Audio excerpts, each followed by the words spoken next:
White Raven Publishing presents a DC Share publication, Tales of the Apocalypse. Story 1, Trouble in the Big Empty, Part 1.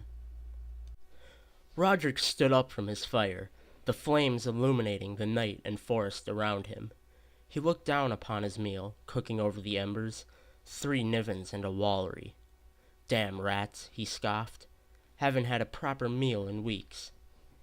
He looked up to the sky and saw great storm clouds rolling in, their hulking shape outlined by the light of the moon. Digging through his duffel bag, Roderick pulled out his hazard suit and put it on, fitting tightly over his armor pieces. In the distance, he could hear faint thunder rolling in.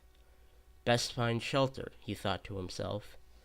Finishing his meal quickly, he stomped the fire out and packed what little he had out back into his bag. He slung the bag over his left shoulder and his rifle over his right and began moving stealthily, deeper into the woods. Finally, he found a cave and quickly ventured inside, knowing the rain was coming fast. He grabbed his pack of matches from his pocket and lit one, needing whatever little light it could provide. Feeling around the cave floor with his hands, Roderick discovered a nice pile of dried twigs. He threw his match onto the pile, and the small fire began to come to life, just as the rain could be heard beginning to fall outside the cave. The sizzling sound of acid grew ever stronger as the rain burned through leaves on trees and grass on the ground. Just outside the entrance, Roderick heard the screams of an elder deer being scorched alive by the rain. "Finally," he smiled, "I'll have a proper meal come morning." Being lulled by the sound of crackling acid and roaring thunder, Roderick rested up against the cave wall and drifted off to sleep. In the morning, Roderick awoke with a great crick in his neck from resting on stones.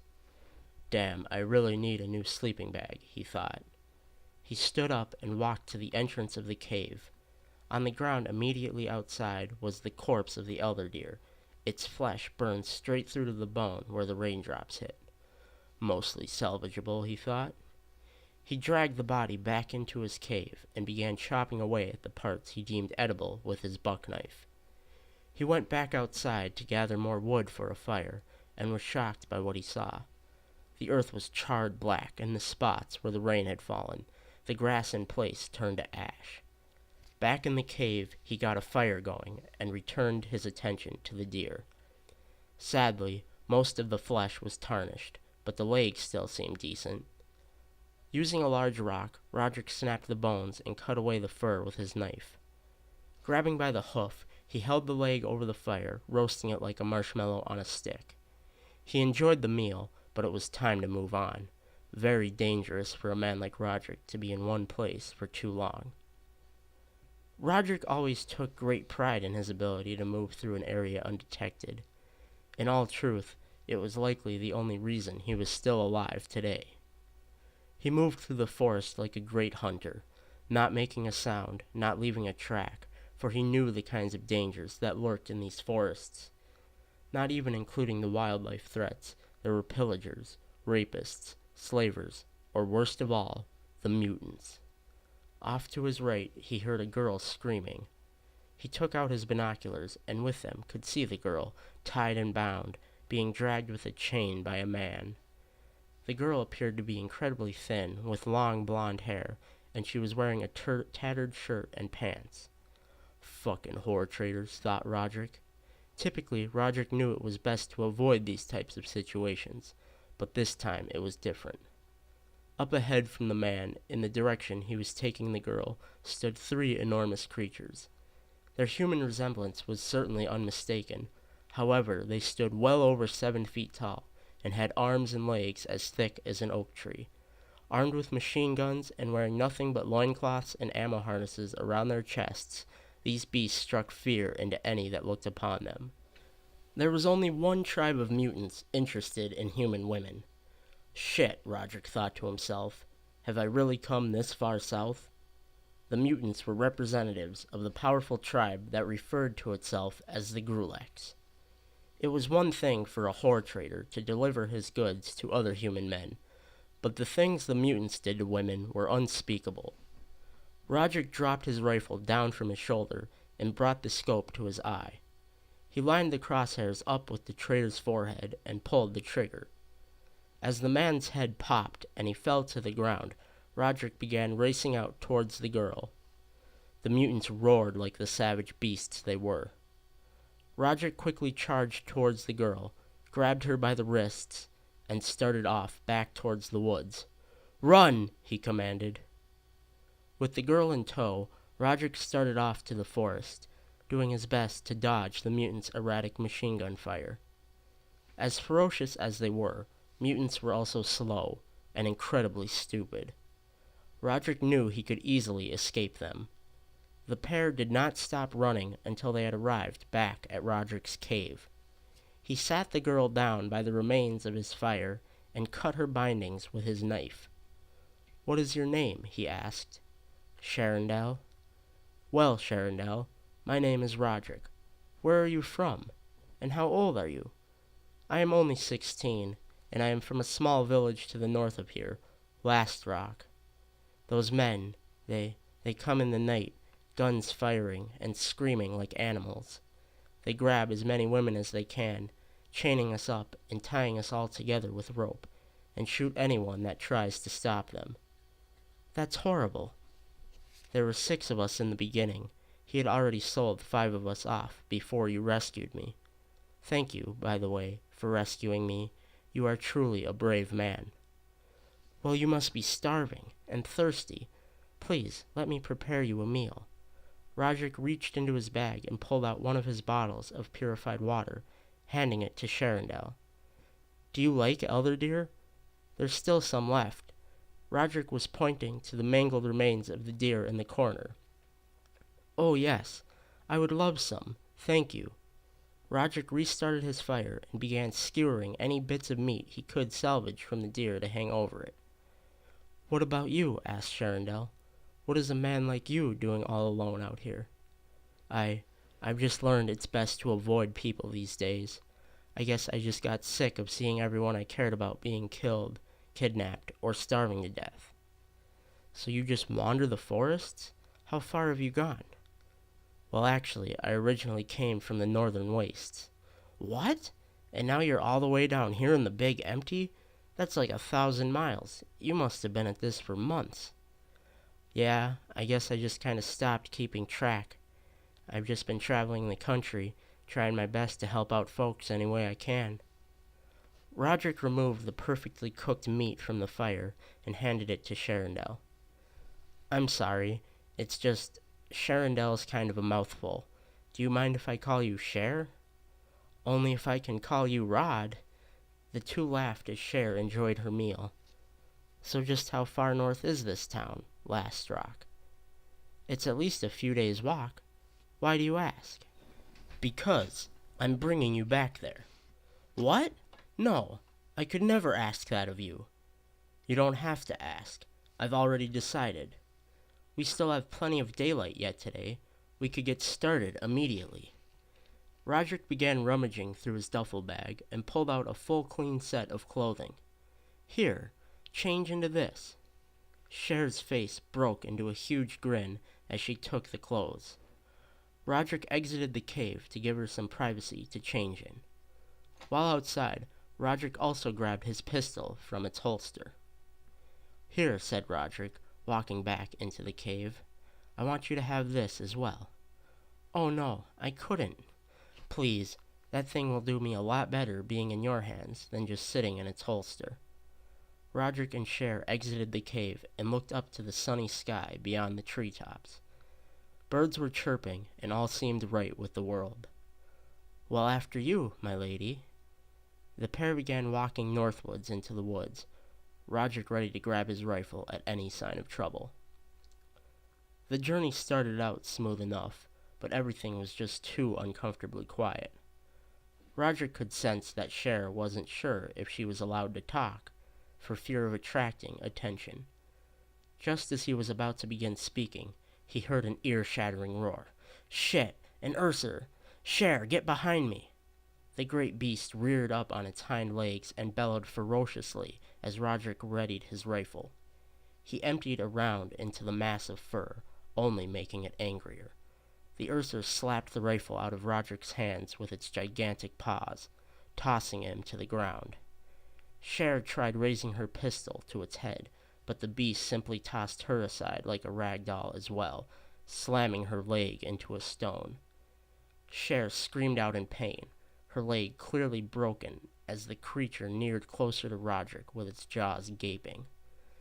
Cher began frantically and aimlessly discharging her pistol until the roaring stopped and the monstrosity finally lay motionless. Roderick scrambled to get up, quickly running to check how badly Cher had been injured.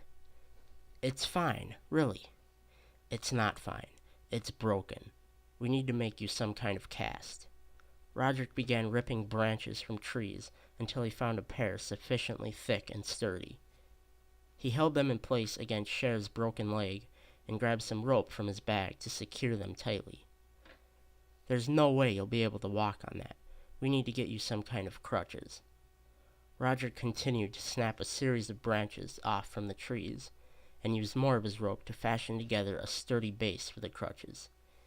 He then tied some thicker sticks to each of the crutches to make a T-junction at the top to go under her arms, and towards the middle for her to grab onto. He ripped the sleeves from his shirt and wrapped them around the sticks her weight would rest on for more comfort. Roderick extended his hand to help Cher up, and positioned the crutches underneath her arms. "You are a real godsend. I don't even want to imagine what would have happened to me if you hadn't showed up." "It's nothing, really. Just doing my part." "Well, at least we have plenty of food now, huh? This could last for days," Cher chuckled. "No." "No? What do you mean, no?" "I mean no. We are not eating this. How many elder deer do you think this thing has eaten in the last couple of weeks? 10? 20? We are not taking our chances with that much radiation." "What do you mean?" "Look, the elder deer drink the water, right? Like this water right here." Standing next to a puddle of water, Roderick tossed a leaf into it, allowing it to bubble and dissolve the leaf to ash for added effect. "And when we eat the elder deer, we're also eating this water. Now sure, it's fine to eat one single elder deer once in a while, but do you have any idea how strong the concentration of that water would be in this beast?" But what are we going to do for food?" "One thing I've learned in all my time out here is that it's best to not be dependent on food. I eat once every few days when I absolutely have to, and that's it. And I recommend you learn to do the same. We need to be far more worried about water than food." "Well, what do you plan to do about that then, huh?" "We're going to cut this beast up and cook him, and then trade it off to some fool who doesn't know any better for some water." "Do you know where there's a trade center around here?" "Yes, there's one just a little ways from here, on the way to Last Rock." "Perfect." Roderick started another fire right in that same spot and began skinning the Ursa with his knife. "We can make nice steaks out of this, wrap 'em up, and trade them for all sorts of stuff." As he began tearing into the flesh, he looked up to see the sun beginning to get lower in the sky. "We might as well start setting up camp here as well. We don't want to be out here in the night, especially with you in your condition." "What do you mean, set up camp?" "Well, usually I try to find a cave or something, in case of rain. Otherwise, we could just sleep out in the open. A fire should keep the predators away, though unfortunately could also attract other attention."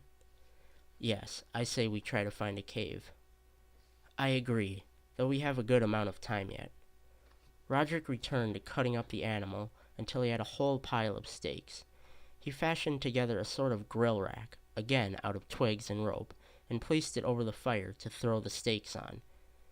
As the meat sizzled, Roderick told Cher to wait there while he looked for a cave, and to keep her pistol at the ready. He ventured into the woods and was able to quickly find a cave. He walked back to the fire, but found that Cher was no longer there. He began calling her name out, and thankfully he got a reply. Sorry, I was just trying the crutches out." Cher was standing there, leaning on the crutches, with her broken leg raised off the ground, somewhat struggling to stay upright. "Okay, Well, do they work? Yes, they should be fine for a while. Maybe someone will have some actual crutches at the trade center. Yeah. Well, look, I found us a cave just a little ways from here. Want to help me pack up the steaks? Roderick and Cher returned to the fire and began wrapping all the finished steaks in some wax paper that Roderick also happened to have in his bag. Wow, you just have everything in there, don't you? I carry my whole life in here. I guess I've come to learn what's worth hanging on to and what's not. Huh, replied Cher.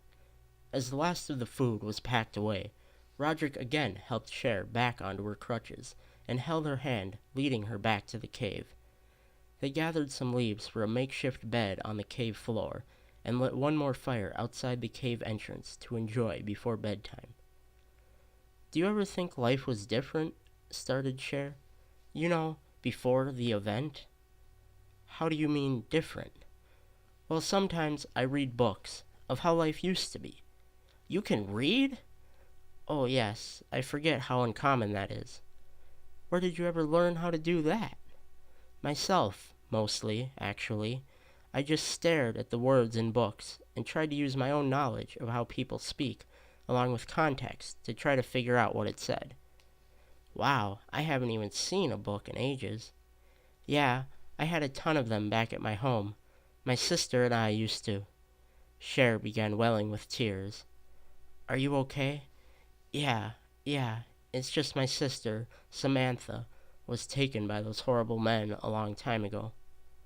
Oh my God, I'm so sorry. It's fine. Look, why don't we try to get some rest now, okay? Roderick put out the fire, and the two returned to the cave, resting on their piles of leaves. Morning came, and Roderick awoke to the sight of sunlight slowly creeping in through the cave entrance. He moved over to Cher and shook her awake. Cher, wake up. She awoke, but immediately noticed the pain in her leg was far, far worse. Ah! Are you okay? My leg just hurts really bad. I don't think I can walk. All right. What are you doing? Roderick lifted her right up and placed her on his back. I'm carrying you. You didn't think I was about to leave you behind, did you? Well, no, I just wasn't expecting this. Well, come on. Let's get going. We need to hurry up and get to that trade center to get you some actual medical supplies. They walked rather slowly and without much excitement for most of the entire day. The combined weight of Cher's body, as well as the over 100 pounds of Ursa's steak in his bag, was beginning to wear on Roderick, but idle conversation helped keep his mind off it. Eventually, they could see the gated walls of the trade center up ahead, and Roderick was deeply upset by what he saw. Along the walls walked terrifying men, wielding sniper rifles and machine guns, and wearing body parts around their necks like jewelry. In front of the gate, people chained together and wearing slave collars were being corralled inside. Full corpses were strung up like decorations all around the perimeter. To be continued. If you enjoyed this story, please hit that subscribe button. Also be sure to like, comment, and share.